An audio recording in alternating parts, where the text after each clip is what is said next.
Quero que você abra sua Bíblia em Juízes. Tantos anos que eu não prego uma mensagem no livro de Juízes. Eu vou trazer uma breve meditação neste capítulo 7, viu? Juízes 7.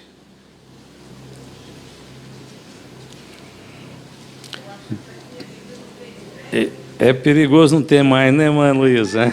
Juízes. Quem está fazendo o curso aí estudou durante os últimos 10 dias os livros históricos, né? Então, dê uma olhada em Juízes. Glória a Deus. Juízes capítulo 7, a partir do verso 16, acompanhe na sua Bíblia. Então repartiu os 300 homens em 3 esquadrões e deu-lhes a cada um, nas suas mãos, buzinas e cântaros vazios, com tochas neles acesas.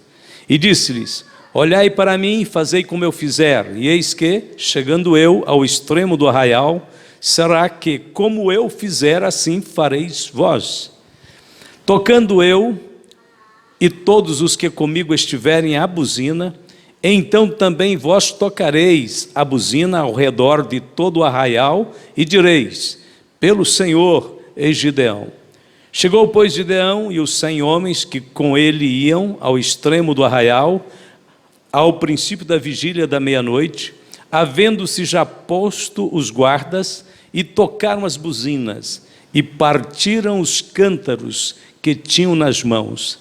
Assim, tocaram os 3 esquadrões as buzinas, e partiram os cântaros, e tinham nas suas mãos esquerdas as tochas acesas, e nas suas mãos direitas as buzinas que tocavam, e exclamaram: espada do Senhor e de Gideão. E ficou-se cada um no seu lugar ao redor do arraial. Então todo o exército deitou a correr, e gritando fugiram. Tocando, pois, os 300 as buzinas, o Senhor tomou a espada de um contra o outro, e isso em todo o arraial. E o exército fugiu para Zerará, até Bet-Esita, até aos limites de Abel-Meolá, acima de Tabate.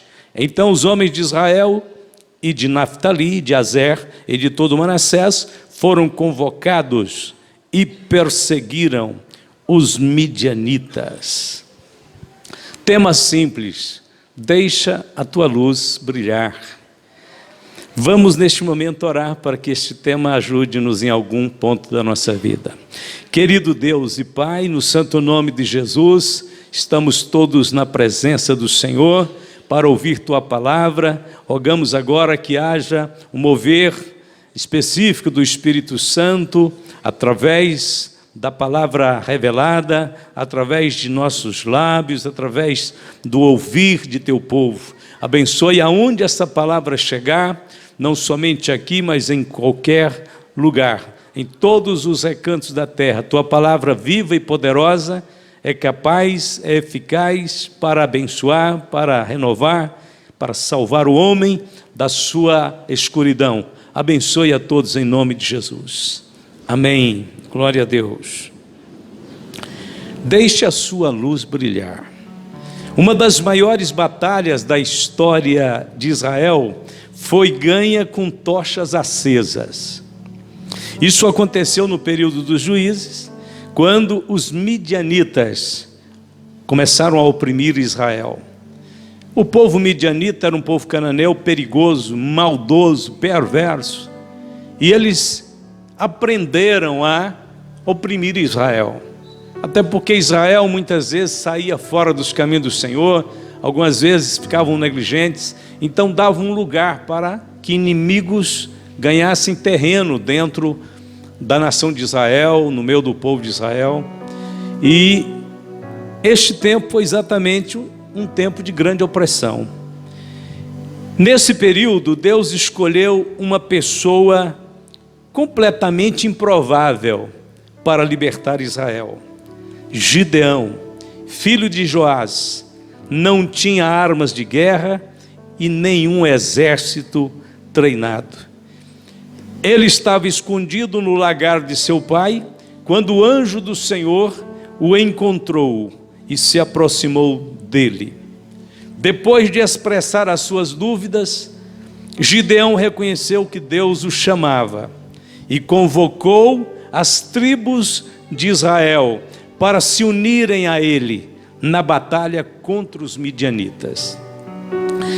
Gideão convocou e conseguiu reunir 32 mil homens. Mas quem eram estes homens? Guerreiros? Fortes? Treinados? Não.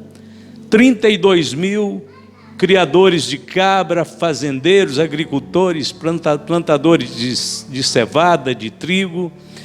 Todos estavam desarmados, sem treino, e eram poucos em comparação às centenas de milhares de soldados midianitas. 32 mil contra 100 e tantos mil. Se apresentaram. Mesmo assim, quando Deus contemplou aquele pequeno exército de Gideão, Deus disse que eram muitos. Então Deus disse para Gideão que deviam mandar falar firme com eles e dizer para todos aqueles 32 mil homens: olha, qualquer um de vocês que está aqui, mas está com medo, é para voltar para casa. Surpresa de Gideão: dos 32 mil, 22 mil voltaram para suas tendas. Permaneceram apenas 10 mil, mas o Senhor novamente testou aqueles homens, e para a surpresa final de Gideão, ficaram apenas 300 homens. Esses 300 israelitas foram instruídos a levar apenas um cântaro, que era um pote, era um vaso, com uma tocha dentro e uma trombeta. O cântaro era para esconder a tocha até o momento adequado que Deus queria. Então eles foram para a batalha, rodearam o acampamento dos midianitas à tarde, ao escurecer. Então Gideão disse para eles a estratégia da batalha, que certamente, não há dúvida, Deus estava dando para Gideão. Gideão então deu um sinal a todos os seus 300 homens que quebrassem os seus cântaros na hora precisa, na hora do sinal, levantasse as tochas incandescentes e tocassem as trombetas e gritassem juntos: espada do Senhor e de Gideão.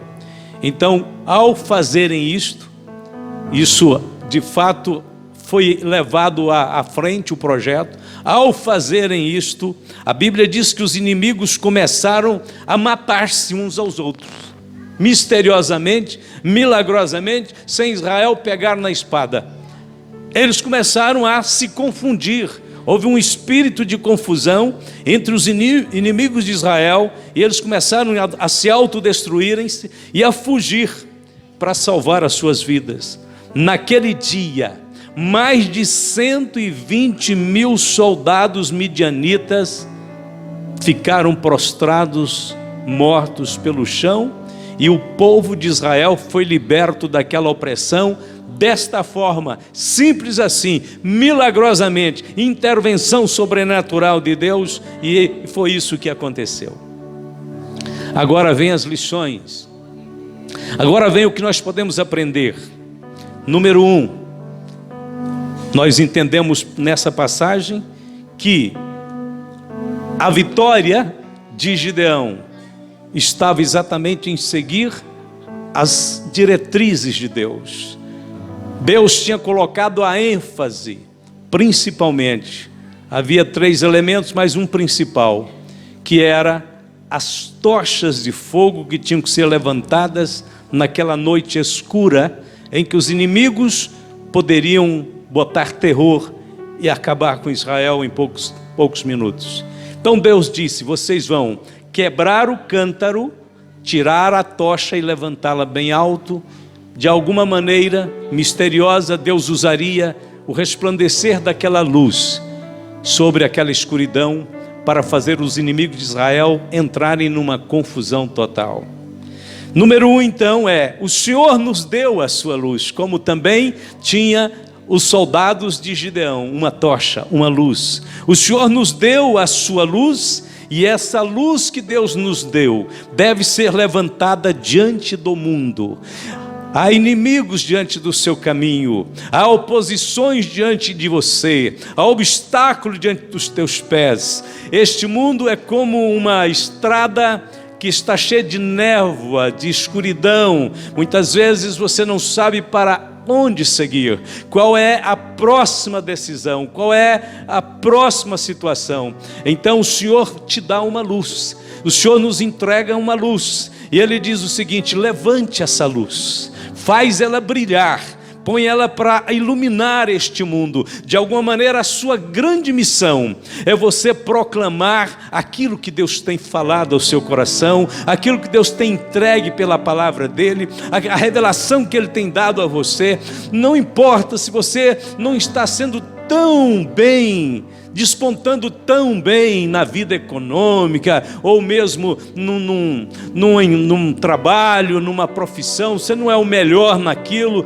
Eu quero saber, não é isto. O Senhor não quer saber, não é bem isto. O Senhor quer saber o que é que você está fazendo com aquilo que Ele tem te dado, da palavra dEle, da verdade dEle, da salvação dEle, do poder dEle. Levante isso bem alto, alguma coisa vai começar a acontecer ao seu redor. Agora, segundo, a nossa luz, a nossa tocha, não é apenas uma mera luz. A nossa luz é Jesus Cristo, é uma pessoa. Jesus Cristo é a nossa luz. Jesus disse: eu sou a luz do mundo. Quem me segue não andará em trevas, mas terá a luz da vida. João 8, verso 12. A grande missão do homem, da mulher que conhece Jesus, é levantar o nome de Jesus, é levantar esta fé revelada por Jesus, é fazer ela notória diante das pessoas. Jesus Cristo é o único caminho, Jesus Cristo é o único mediador entre Deus e os homens, Jesus Cristo é a revelação do Pai. Fora dele não há salvação, não há perdão, não há justificação. Em Cristo Jesus há vitória, há poder para as nossas vidas. Jesus pode mudar, Jesus está mudando, e Jesus vai continuar mudando vidas neste mundo. Temos que proclamar esta verdade. O Senhor Jesus disse que por Ele ser a luz do mundo, e nós termos Ele em nossa vida, então Ele olha para nós e nos diz: vós também sois a luz do mundo. Vocês são luzes neste mundo. Não esconda, não omita, não negue a sua fé, porque você é uma luz. E a Bíblia diz que não se pode esconder uma cidade que foi edificada sobre um monte. A ilustração de Jesus é muito simples e fácil de entender. Quando você está viajando para uma cidade, e há muitas cidades que são edificadas em montes, em cima de elevações, lugares altos.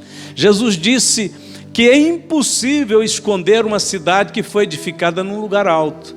A gente está viajando à noite, e às vezes ainda faltam 30 quilômetros para chegar naquela cidade. De repente, as pessoas que estão com você no carro ali, dirigindo à noite, dizem: olha, a cidade lá. Por quê? Porque ninguém pode esconder uma cidade edificada sobre um monte. Jesus está dizendo: vocês são cidades edificadas sobre montes. É impossível o mundo não notar a sua vida, não perceber a sua luz, não entender que você é como uma carta viva escrita por Deus neste mundo para manifestar o amor de Deus. Então levante mais alto que você puder esta luz, levante o seu coração, levante aquilo que você já recebeu de Deus. A Bíblia diz assim: em Cristo estava a vida, e a vida era a luz dos homens. João capítulo 1, verso 4. Lindo isso, né? A vida é a luz dos homens. Jesus Cristo veio como luz, clarear, iluminar. As trevas, a escuridão tem um sentido de ignorância, de limitação, de incapacidade, de de limites. Qualquer que seja um quadro mais lindo, mais bem pintado, com as cores mais lindas, se não houver luz, ele simplesmente nunca será notado, nunca será admirado. A luz joga a beleza, a luz revela aquilo que é perfeito, belo e admirável.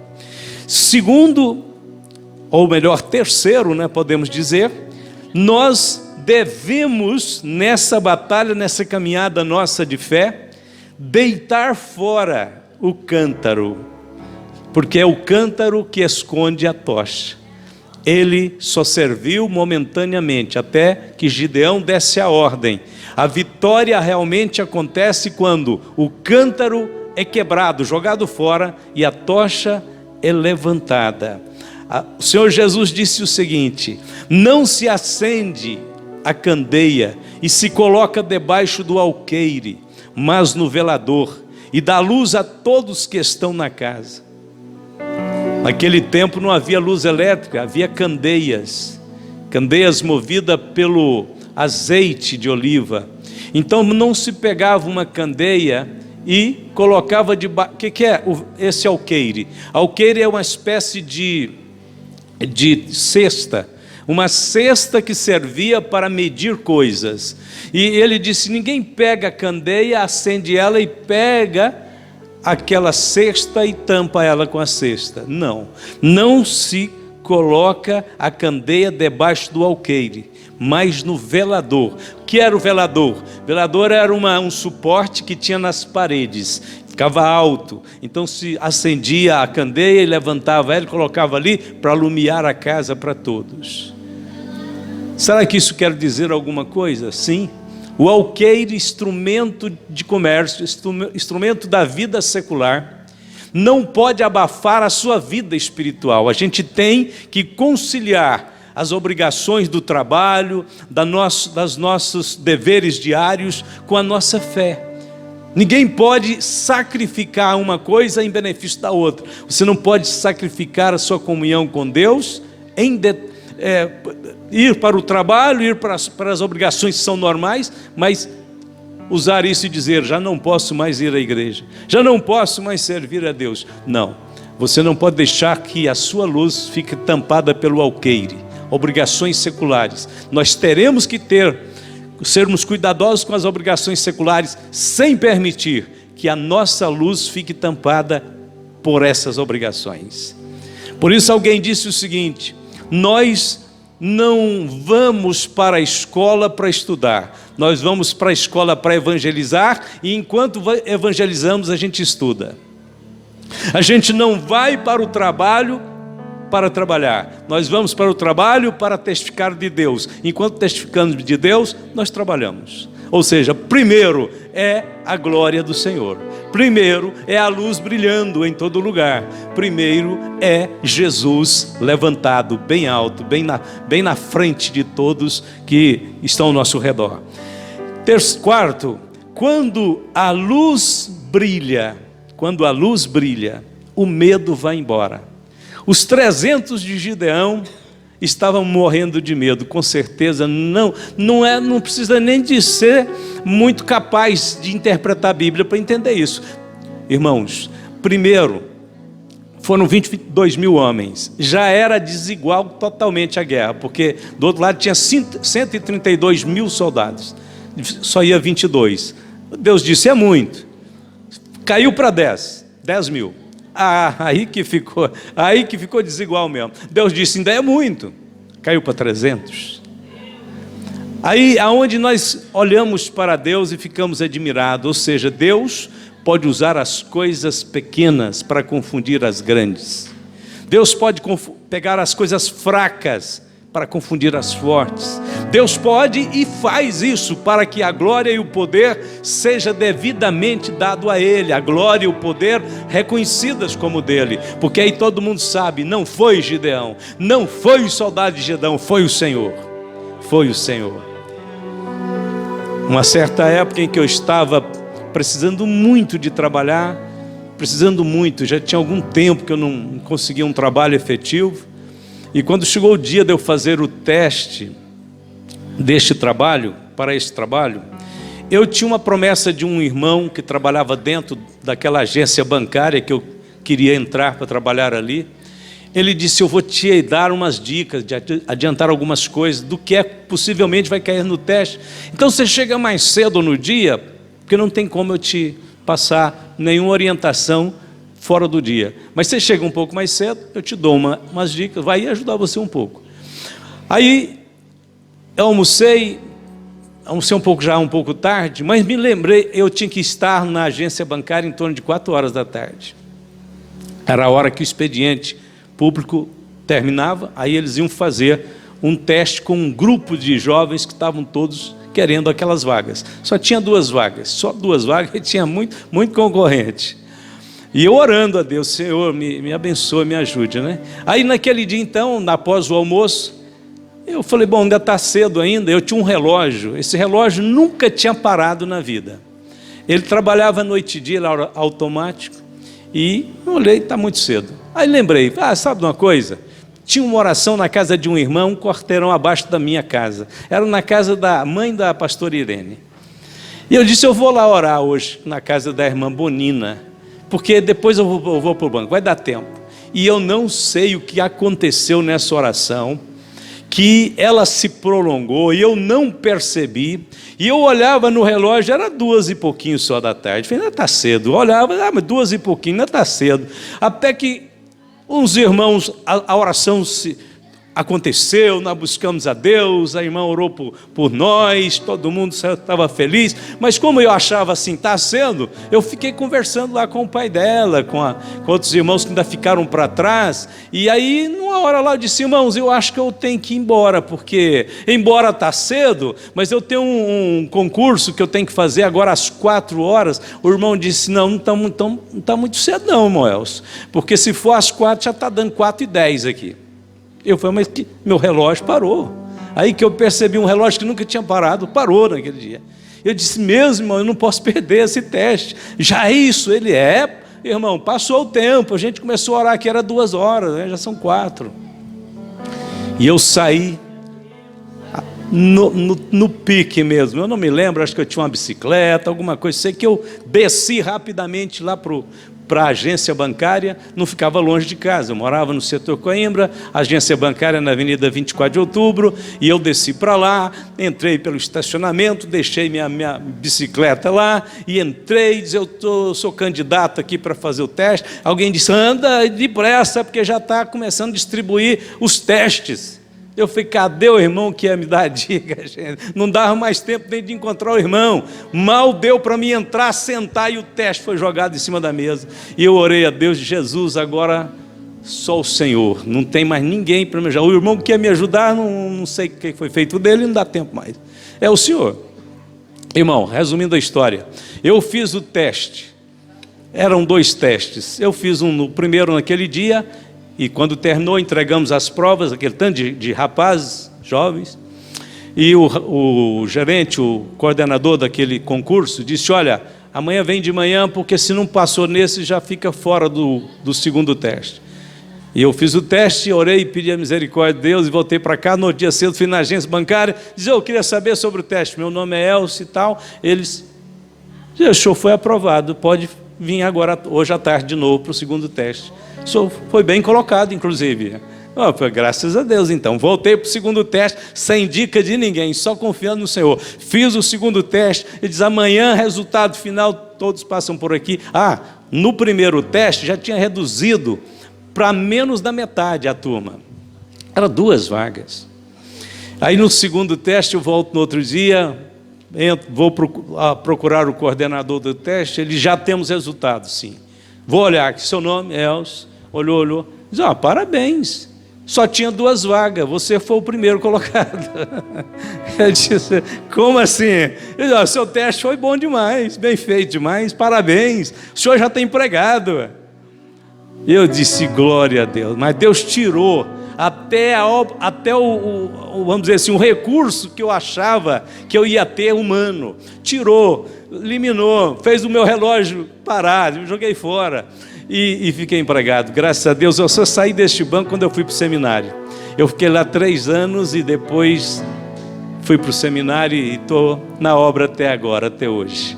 Então, louvado seja Deus. Quando a luz de Deus brilha, irmãos, para nós perdemos o medo vai embora. Os 300 de Gideão estavam com medo, até que levantaram a tocha, no meio da escuridão, não sabiam o que ia acontecer, mas era a ordem de Deus: levantem a tocha, quebrem o cântaro, toquem a buzina, gritem bem alto: espada do Senhor e de Gideão. Então, eles mandaram embora o medo naquele momento. A luz bane o medo. Incrível. Trevas, escuridão são propícias para medo. Quando eu estava com cerca de mais ou menos 7 anos de idade, um medo tomou conta do meu coração. Um medo estranho, doentio, que mobilizava, minava minhas forças. Ficava deitado na cama, suando frio, uma criancinha, 7 anos. Antes desse período, deste momento em que esse medo maligno, doentio, começou a acometer o meu coração, a ponto de palpitar o coração, uns 2 meses antes, eu não me lembro os detalhes, mas veio para a nossa casa. Minha mãe abriu a porta da nossa casa para uma tia dela, uma senhora bem idosa, velhinha mesmo, e ela morava no interior, onde não tinha recursos nenhum para tratamento, e ela estava terrivelmente acometida por uma doença do pulmão, sendo bem idosa. E aí minha mãe levou ela para Goiânia, arrumou um quartinho para ela ali. Nossa casa era bem simples, era um barracão com poucos cômodos, mas minha mãe arrumou um quartinho para ela. E eu dormia entre o quarto de meus pais, de um lado estava o quartinho da tia, e eu dormia praticamente na sala. Acho que parece que era uma cama colocada numa salinha improvisada nesse barracão. E o certo é que à noite, às vezes, as pessoas passavam por onde eu estava deitado. Tinham que passar para ir lá na cozinha. Barracão, você sabe, isso é um cômodo depois do outro, né? Passa um dentro do outro. E eu me lembro que naqueles dias em que a tiazinha estava lá, bem velhinha, às vezes ela, com muita dificuldade, ela levantava da sua caminha, do seu quarto, e ela vinha andando devagarzinho dentro da casa, e como estava muito fraquinha, muito debilitada, ela arrastava a chinelinha no chão. Eu escutava o chinelo dela arrastar. E às vezes ela ia até lá na cozinha, passava ao lado, perto da minha cama assim, ia até a cozinha, tomava uma água, um cafezinho talvez, e voltava para deitar. Isso me parece que não durou mais do que 2 meses, porque ela ficou gravemente acometida pela doença. Minha mãe tentou levar ela em médicos, em consultas, em medicamentos, mas resultado, a medicina, os médicos disseram: não, o estado dela é terminal, ela é muito idosa, não pode submeter a nenhuma cirurgia, nem determinados medicamentos a gente não pode dar mais, vocês vão cuidando dela, remedinhos caseiros, um pouco mais de atenção a ela. Numa certa noite ali, eu deitado, eu escutei minha mãe conversando com meu pai, dizendo: ela acabou de morrer. Ela realmente faleceu ali dentro de casa, no quartinho que ela estava hospedada.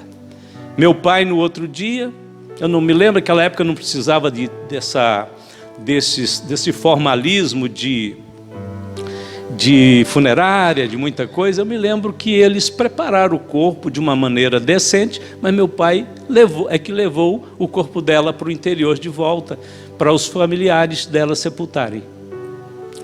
E terminou então ali naquele momento aquela história daquela senhorinha que ficou morando em casa alguns dias e morreu ali. 7 anos eu tinha, e depois desse evento é que começou. E olha que eu não fiquei impressionado, isso não me abalou, eu não tinha qualquer receio, era criança e prestava todo respeito àquela senhora, mas após isso, por uma por uma questão espiritual que o inimigo aproveitou, eu comecei a sentir medo quando escurecia, quando o sol ia declinando no entardecer. Meu coração começava a disparar. Eu me lembro um dia que o sol estava se pondo, estava começando a escurecer, e meu pai tinha saído, não sei para onde. Por uma coincidência também procurei, minha mãe também não estava, não sei por onde ela estava, se estava ali perto, um vizinho, na esquina, em algum lugar perto. Sei que eu estava sozinho, e a noite estava vindo, caindo, e eu entrei num pânico, num desespero, no quintal de casa, querendo chorar, 7 anos de idade, um sentimento de total, falta de proteção, e que meus pais nenhum estavam por ali, não tinha notícia deles, e isso ia agravando, mas era o pior mesmo, era a noite, quando eu acordava lá pelas 2, 3 horas da manhã, que eu acordava e ficava gelado em cima da cama, e ouvindo barulhos. E o diabo aproveitou todas aquelas cenas passadas e eu ouvia nitidamente o rastar de um chinelo que rastava dentro da casa, muito parecido com aquele da tiazinha. E depois eu escutava vasilhas caindo dentro da cozinha, bem alto, não era uma coisa que era só uma imaginação, não. Escutava alto. E a única coisa que eu pensava naquele momento, que me vinha à mente, que eu ainda conseguia fazer, era chamar pelo meu pai. Pai, pai. O quarto dele estava assinado, o que é? Na época ele me chamava Nenê. Que é, Nenê? Diz, pai, acende a luz. Acende a luz. Para quê? Pai, acende a luz. Eu estou com medo. E meu pai acendia às vezes a luz do quarto dele, que já refletia naquele lugar que eu dormia. E quando a luz brilhava e eu olhava ao redor, aqueles fachos de luz que brilhava do quarto dele para o meu, já começavam a me trazer segurança, me trazer paz. E eu me lembro que isso foi um tormento muito forte para uma criança como eu. E eu sempre conto essa história e lembro aos pais: atentem para os seus filhos. Há um momento na vida do ser humano que eu já vi acontecer na vida de muitos, esse estranho medo. E só tem uma forma de retirar definitivamente o medo das nossas vidas. É quando a luz de Deus brilha sobre ela. Só a luz pode banir o medo, o desespero das trevas do inferno. Eu me lembro que um tempo depois, quando eu me converti, já lá com meus 18 anos, eu me lembro do Senhor me dar aquela visão que eu já contei para vocês, em que demônios, Deus mostrou claramente que demônios criavam aquelas cenas, aquela sessão de terror para me amedrontar. E na conversão o Senhor me falou: eu bani esses demônios que viviam ao redor da sua cama, eu fiz brilhar a minha luz, eles não podem mais te tocar, eu resplandeci a minha glória sobre a tua vida. E eu me lembro a coragem e a confiança que o Senhor me deu, convertido, de acordar um dia de madrugada e levantar da cama e repreender todos os demônios, porque Deus tinha me mostrado. Mas o Senhor já tinha me falado: eles tentaram te tocar mais uma vez, mas não puderam. Eles foram surpreendidos com o meu poder. O Senhor tinha entrado na minha vida, tinha uma semana que eu tinha aceitado Jesus. Daí para cá até hoje não tenho sentido mais medo de coisa alguma. A luz bane o medo.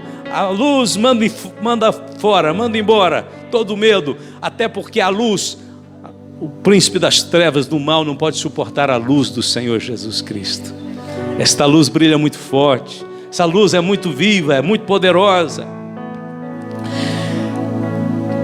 Quinto, os homens de Gideão tocaram as trombetas corajosamente. Depois que a luz brilhou, eles sentiram essa força e gritaram: pelo Senhor e por Gideão. Qual é a lição? A lição é que nós temos que nos tornar um com o Senhor. pelo Senhor e por Gideão. Gideão era um com Deus. Deus tinha chamado ele, embora ele fosse aquele jovem destreinado, despreparado, mas ele resolveu confiar em Deus, aceitou a chamada de Deus, e aqui agora ele é um com o Senhor. E todos os homens de Gideão gritavam: pelo Senhor e por Gideão, pelo Senhor e por Gideão. Nós estamos neste mundo e as pessoas vão reconhecer que você tem comunhão com Deus, que você é um com Deus, e saberão que tanto a espada do Senhor como a espada de Gideão pode desbaratar o império do mal, da escuridão, da mentira, do engano, porque nós somos um com o Senhor Jesus. Nós fizemos um com Ele pela fé que nós depositamos nele. Agora existe uma coisa muito importante na vida espiritual, fugindo agora, deixando um pouquinho o exemplo dos homens de Gideão. Existe um tempo certo para a luz de Deus brilhar. Jesus disse: a luz ainda está convosco por um pouco de tempo. Andai enquanto tendes luz, para que as trevas vos não apanhem. Pois quem anda nas trevas não sabe para onde vai.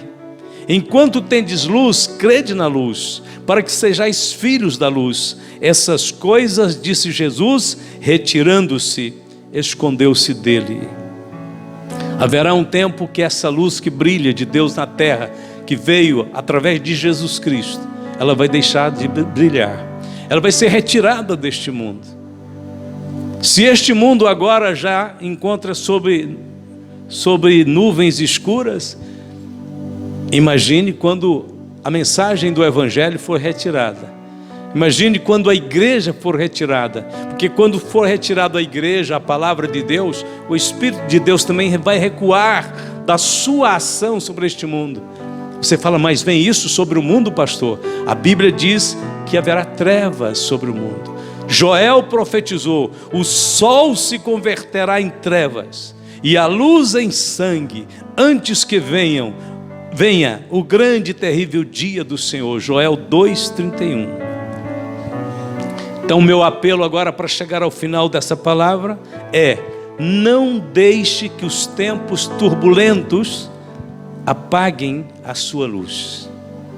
Você tem uma luz que é a fé em Cristo, que é a confiança na salvação do Senhor Jesus. Não deixe que este mundo apague e nem diminua a tua luz. Há 100 anos atrás, um navio foi surpreendido por uma tempestade terrível no Oceano Pacífico. Este evento deu ensejo para a criação de um hino. Mas escute a história. Quando aquela tempestade levantou à noite, ondas de mais de 5 metros de altura jogavam aquela embarcação de um lado para o outro. Num dado momento, aquela embarcação foi avariada, correndo o risco de afundar. O capitão daquela embarcação era um homem crente, e ele tentava por todos os meios preservar a vida dos que estavam na embarcação, no seu navio, tentando achar a luz de um farol que estava não muito longe dali. Os faróis naquela época eram colocados nas montanhas altas para dar indicação para as naus, para os navios, como desviar das rochas perigosas que ficavam naquelas regiões. E como aquela ventania fazia o barco de ir para um lado para o outro, ele ficava caçando a luz do farol para se orientar, para desviar, para direcionar o navio no meio daquela tribulação. Relâmpagos, trovões, escuridão total. Então ele tentou olhar para o farol, mas a luz principal do farol também tinha sido avariada pela ventania e pela tempestade incomum daquela noite. Mas o capitão, quando conseguiu olhar na direção do farol, ele percebeu que mesmo que a luz principal estivesse apagada, ele percebeu que havia uma luz interior do farol que ainda brilhava. E ele fixou os olhos naquela pequena luzinha e começou a orar. E disse: Deus, não deixe que a luz interior se apague, porque esta é a nossa última esperança. Não deixe que ela se apague, não deixe eu perder de vista essa luzinha. E ele foi fixando o olhar dele naquela pequena luz e conseguiu guiar o navio para fora da tempestade. Aí foi feito um hino muito lindo, que eu não sei a versão dele aqui em português, mas ele é cantado muito nas igrejas americanas. Tem a ver com o farol, mas principalmente com a luz que ainda brilhava no interior. Isso tudo me faz pensar o seguinte: a luz principal, muitas vezes, na vida de algumas pessoas, já apagou-se. Mas talvez ainda existe uma luz interior brilhando. E é o seguinte: não deixe essa luz interior apagar, porque a única esperança do mundo é a luz do Senhor que está em sua vida. Eles só vão conhecer a Deus através do seu testemunho, da sua fé, do seu compromisso com Deus. Não deixe essa luz apagar. As trevas, as tempestades, os ventos estão soprando sobre este mundo.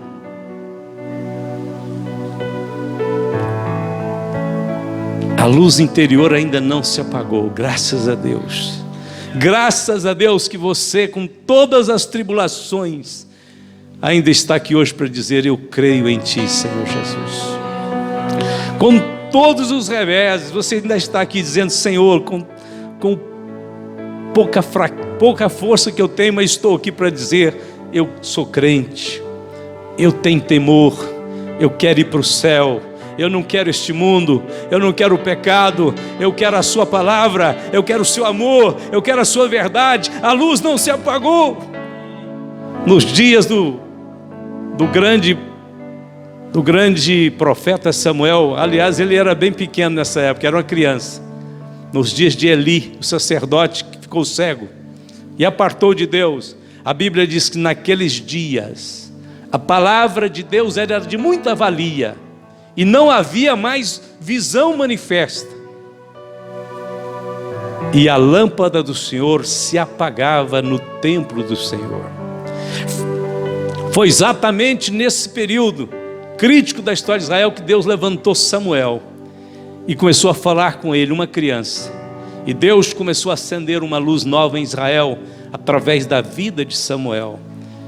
Assim como a luz apagava por conta da negligência de Eli, Deus começa a acender uma pequena luzinha na vida de uma criancinha de 4, 5 anos de idade. Conversava com ele: Samuel, vou te usar. Samuel, vou te levantar como um profeta em Israel. Samuel, você vai percorrer Israel inteiro falando o meu nome, mostrando para as tribos de Israel que há um Deus em Israel. E realmente Samuel foi uma luz que brilhou muito forte.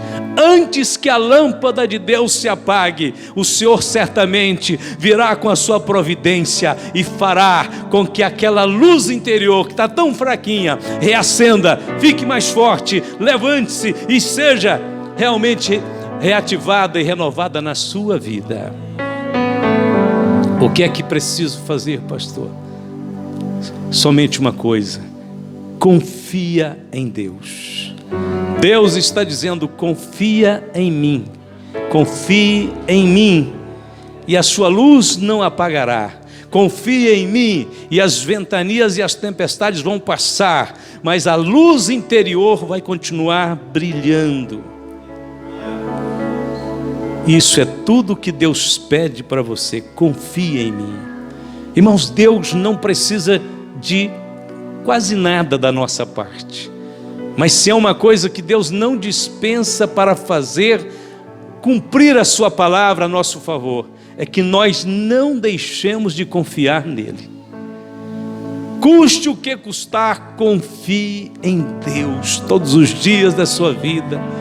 Deus, eu confio em Ti. O Senhor é o Deus dos fracos, o Deus dos pobres, o Deus dos abatidos, o Deus daqueles que nada têm. Tu és o Deus que pode tirar o pobre do esterco, do pó, e fazer ele se levantar e assentar entre os príncipes do seu povo.